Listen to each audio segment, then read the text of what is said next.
L'entretien de la nature, toujours important. C'était à Coulon, en août dernier, que nous avions rencontré une équipe de l'association pour l'insertion par l'entretien du Marais Poitevin. À cette époque, ces agents du Marais assuraient l'entretien d'un réseau de pistes cyclables. Chantier suite cet automne dans le Marais de la commune de Saint-Hilaire-la-Palud, place au bûcheronnage. Encadré par un professionnel de l'association, un groupe de 5 hommes découvre le métier. Pour la plupart des habitants du Marais qui sont passés par des accidents de la vie et qui se sont éloignés des réalités du monde du travail.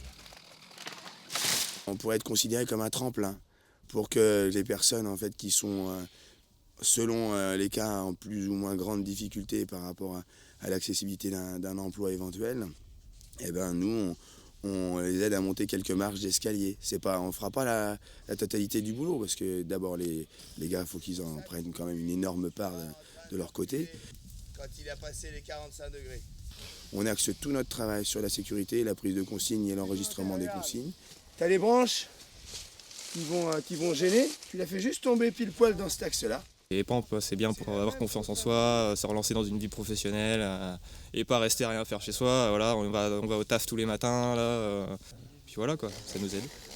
C'est une mission d'insertion qui, depuis près d'une dizaine d'années, a largement fait ses preuves, mais dans le même temps, l'association répond à une autre demande fondamentale. Le Marais Poitevin souffre d'un besoin vital d'entretien. Autrefois, l'abattage pour le bois de chauffage était systématique et géré dans le temps.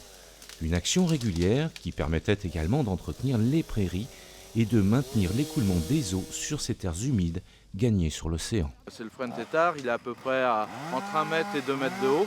Et les branchages, faudra les couper tous les 12-15 ans parce que ça grossit et le premier coup de vent, ça risque de tout déraciner l'arbre et puis tomber dans les fossés, tomber sur les routes. Les anciens l'avaient compris, avec une gestion appropriée, le frêne tétard est un fournisseur d'énergie inépuisable. Depuis peu, à l'initiative d'un groupement d'agriculteurs, un circuit court d'exploitation du bois est en pleine expérimentation.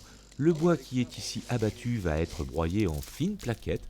Ensuite, il sera stocké pour séchage avant de rejoindre des chaudières adaptées, comme ici pour cette piscine toute récente. Cet équipement de la communauté d'agglomération de Niort devrait consommer près de 400 tonnes annuelles de plaquettes de bois pour un coût de chauffage réduit de moitié.